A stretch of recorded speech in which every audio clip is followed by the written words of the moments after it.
It was the middle of summer when my sister married a man she had met in college. He was from a small village a few hours away, a place that seemed so peaceful and removed from the rush of city life.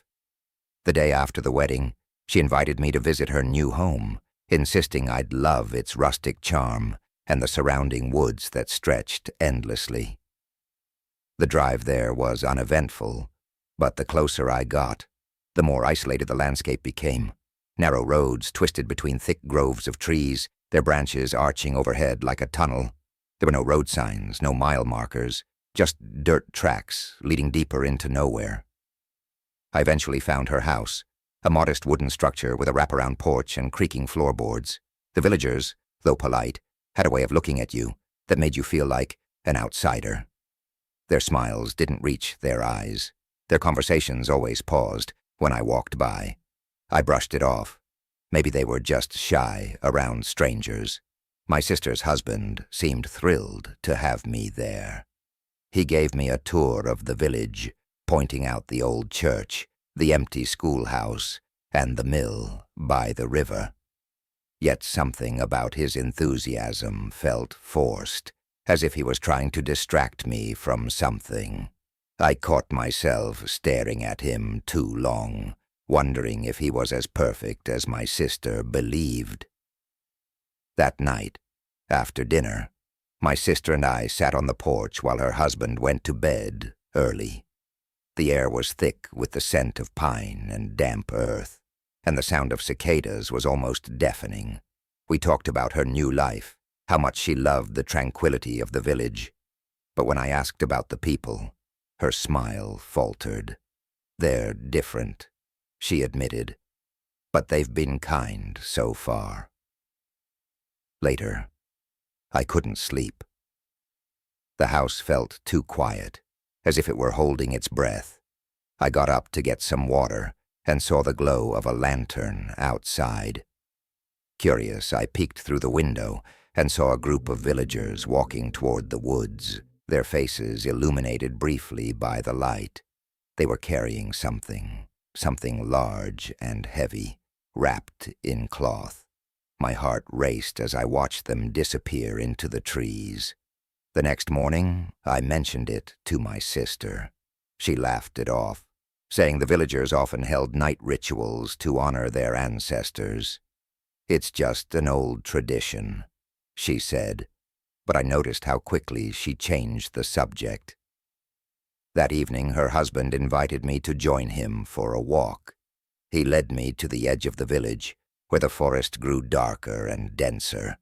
He talked about the history of the place, how the villagers had lived there for generations, isolated from the rest of the world. But his tone shifted when we reached a clearing. He looked at me, his expression hard to read. "You care about your sister, don't you?" he asked. "Of course," I replied, uneasy. "Then you should leave." His words hit me like a punch. He refused to explain, saying only that it was better for everyone if I didn't stay too long. Confused and angry, I returned to the house, determined to confront my sister. But when I opened the door, I found her standing in the living room, pale and trembling. She held a piece of paper in her hands. "It was under my pillow," she whispered. The note was scrawled in a jagged hand, warning her to leave the village before it was too late. My sister was convinced it was a cruel prank, but I wasn't so sure. That night, I didn't sleep at all. I stayed by the window, watching the shadows outside. Around midnight, I heard faint chanting from the woods, a low, rhythmic hum that sent chills down my spine. By dawn, I made up my mind. I packed my bags and told my sister we were leaving. Her husband tried to stop us, but I wouldn't listen. The villagers stared as we drove away, their faces unreadable. Months later, my sister called me. She sounded happier than she had in weeks. Her husband had moved to the city with her, leaving the village behind. She never told me what had happened that night, and I never asked. But sometimes I dream of those villagers, their silent stares and eerie chants, and I wake up wondering if the village still remembers us.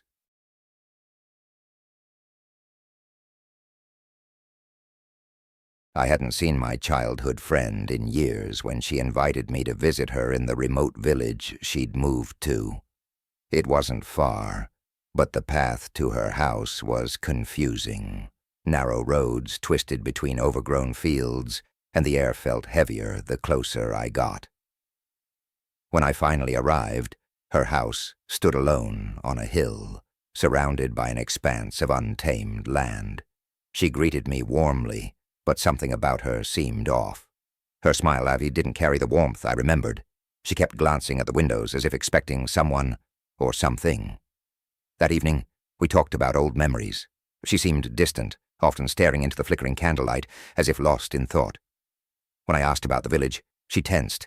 "It's quiet," she said, but her tone suggested something else. Later that night, I heard her whispering to herself in the next room. The words were too faint to understand, but her tone was pleading. When I peeked through the cracked door, she was sitting on the floor, staring at an old photograph of her late parents.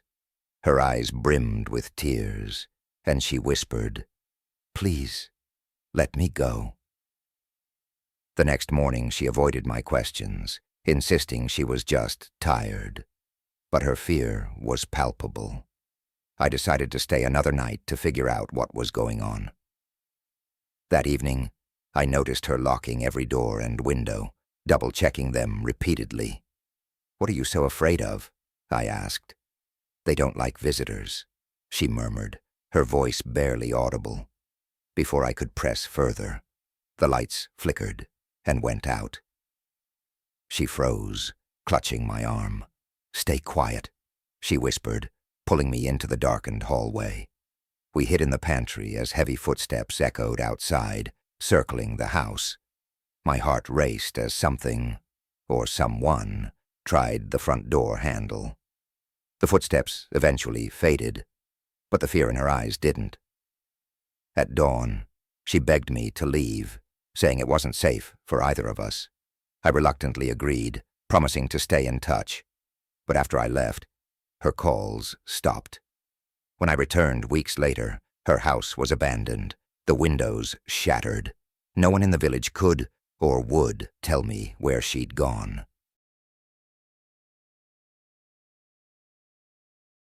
Growing up, my uncle was always the black sheep of the family. He lived in a secluded village, surrounded by a forest that locals claimed was cursed. When he invited me to visit, curiosity got the better of me. His house was cluttered with strange artifacts. Candles burned in every corner, and shelves were filled with jars of herbs and powders. He greeted me warmly, but his piercing gaze made me uneasy. That night, he showed me a small wooden box, intricately carved with symbols I didn't recognize. "This," he said, "is the key to a power most people fear." I laughed, thinking he was joking, but his serious expression stopped me. He told me he'd been studying the dark arts for years and had finally perfected a ritual to connect with the beyond. He wanted me to help him. I refused, but he insisted, saying I'd regret missing such an opportunity. Against my better judgment, I stayed. He began the ritual at midnight, chanting in a language I couldn't understand. The air grew cold, and the candles flickered wildly. Then the shadows in the room seemed to shift. A sudden crash startled us, and the box fell to the floor, its lid springing open. A gust of icy wind roared through the house, extinguishing the candles. My uncle screamed, clutching his chest, and collapsed. I grabbed the box and threw it into the fireplace. As it burned, the oppressive cold lifted, and the shadows retreated. I called for help, but my uncle never recovered. He was found unconscious, and though he lived, he refused to speak of what happened that night. I never returned to that village, and I never touched anything that reminded me of that cursed box.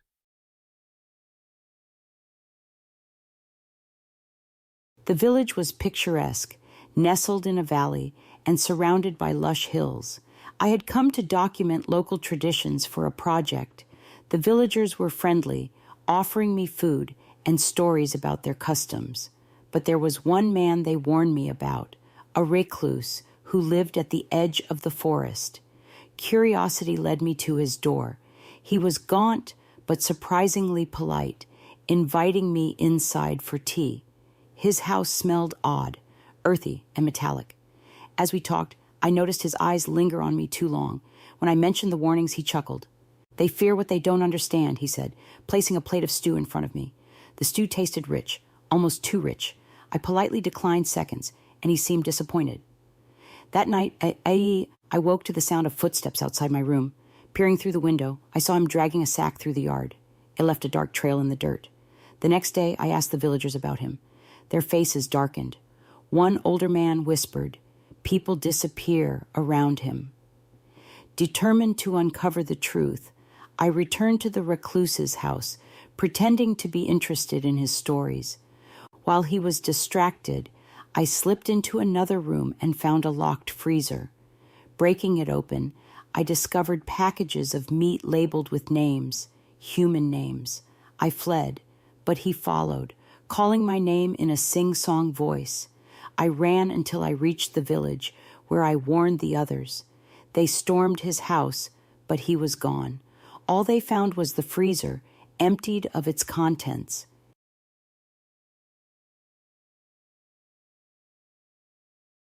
The stories about the thief in the village began as whispers. People spoke of a man who crept into homes at night, stealing livestock, tools, and even personal belongings. But what truly terrified the villagers wasn't just the thefts. It was the violence. Anyone who tried to stop him ended up injured, and in one case someone had vanished entirely. The villagers warned me to stay vigilant, but I never thought it would come to my doorstep. My brother was visiting me for the summer. He was always the brave one, the protector of our family, the kind of person who wouldn't back down from a challenge. When he heard about the thief, he was outraged. "Why hasn't anyone done something about this?" he asked, pacing the kitchen. The answer was simple: fear. The thief was cunning and unpredictable, and no one wanted to risk becoming his next target. But my brother wasn't one to sit idly by. "We'll set a trap," he declared. His plan was simple, yet risky. We'd leave one of the barn doors slightly ajar, hoping to lure the thief inside. Then we'd catch him in the act. It sounded reckless, but I agreed, partly out of a desire to protect the village, and partly because I couldn't say no to my brother's determined eyes. That night, the village was eerily quiet. The air was heavy with anticipation, the kind of stillness that makes every creak and rustle seem deafening. My brother and I hid in the shadows near the barn, armed with nothing but a flashlight and a heavy stick. The moon was high, casting a pale light over the fields. We waited in silence, the minutes stretching into what felt like hours. Just when I thought the thief might not show, we heard it, a faint rustling in the distance. My brother motioned for me to stay quiet as the sound grew louder. A shadow emerged from the tree line, moving with deliberate caution. The thief was tall and wiry, his clothes tattered, and his face partially obscured by a scarf. He carried a small sack over his shoulder, likely filled with tools for breaking locks.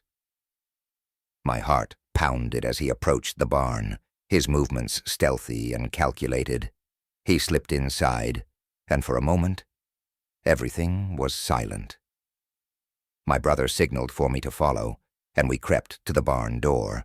Inside, the thief was rummaging through a pile of tools, his back turned to us. My brother stepped forward, his stick raised.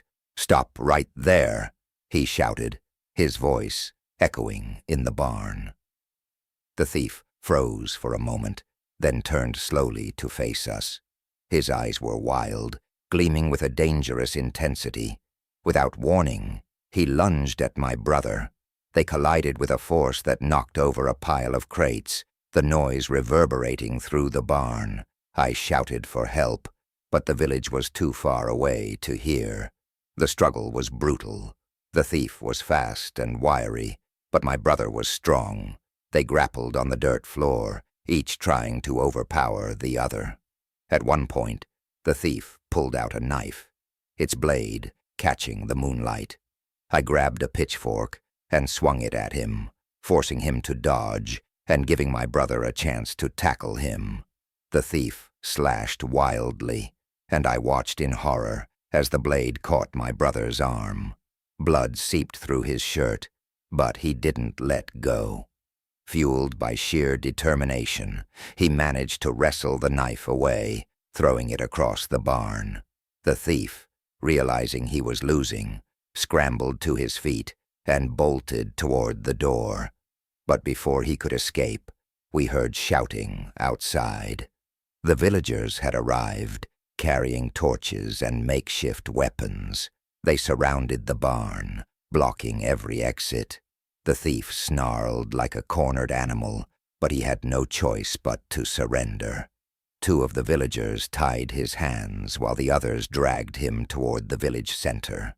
My brother collapsed onto the ground, clutching his injured arm. I tore a strip from my shirt and pressed it against the wound, trying to stop the bleeding. "You're insane," I muttered, half laughing, half crying. He grinned weakly, his face pale but triumphant. The villagers decided to hold the thief in an old storeroom until the authorities could arrive the next morning. I stayed by my brother's side that night, making sure his wound didn't get worse. He joked about his battle scar, but I could see the pain in his eyes.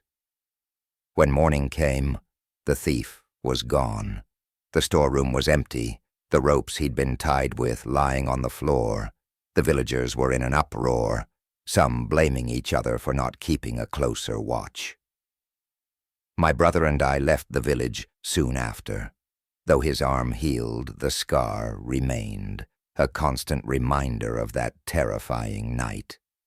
Even now, when I think about it, I can still see the thief's wild eyes, hear the sounds of the struggle, and feel the weight of knowing he might still be out there, watching, waiting for his revenge.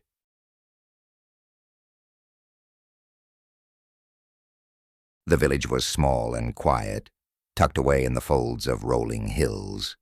It had an old-world charm, with cobblestone streets and ivy-covered cottages. I'd come there for a break from the noise of the city, hoping to find some peace. The villagers were welcoming, if a little reserved, but there was something about the way they spoke that made me uneasy, as if they were holding back a secret. It was during a casual conversation at the inn that I first heard about the old barn. It sat on the outskirts of the village, a crumbling structure that had been abandoned for decades. One of the locals, an older man with a weathered face, mentioned it in passing. "Stay away from the barn," he said, almost as if it were a routine warning. When I asked why, he hesitated, glancing around before leaning closer. "It's haunted." The other villagers exchanged uneasy looks, but said nothing. Intrigued, I pressed him for details. He sighed and told me the story of a young girl who had lived there long ago. Her family had owned the barn, but tragedy struck when a fire broke out one summer night. The family escaped, all except the girl. She was never found, and her spirit, they said, never left. I laughed it off as a local legend, but the innkeeper's expression was dead serious. "It's not just a story," she said quietly. "People who go there feel something." That night I couldn't stop thinking about the barn. The idea of a haunted place intrigued me. I wasn't one to believe in ghosts, but the villagers' reactions had stirred my curiosity. The next morning, I decided to see it for myself. The barn was easy to find. It stood at the end of a dirt path, its wooden walls blackened and warped with age. The roof had partially collapsed, and the surrounding grass was overgrown. As I approached, I noticed how still everything seemed. No birds chirped, no insects buzzed. Even the wind, which had been rustling through the trees earlier, had died down. I pushed the door open, and it groaned loudly, the sound echoing in the empty space. Inside, the air was thick and musty. Sunlight filtered through the gaps in the walls, casting jagged beams of light across the dusty floor. There was little left to see.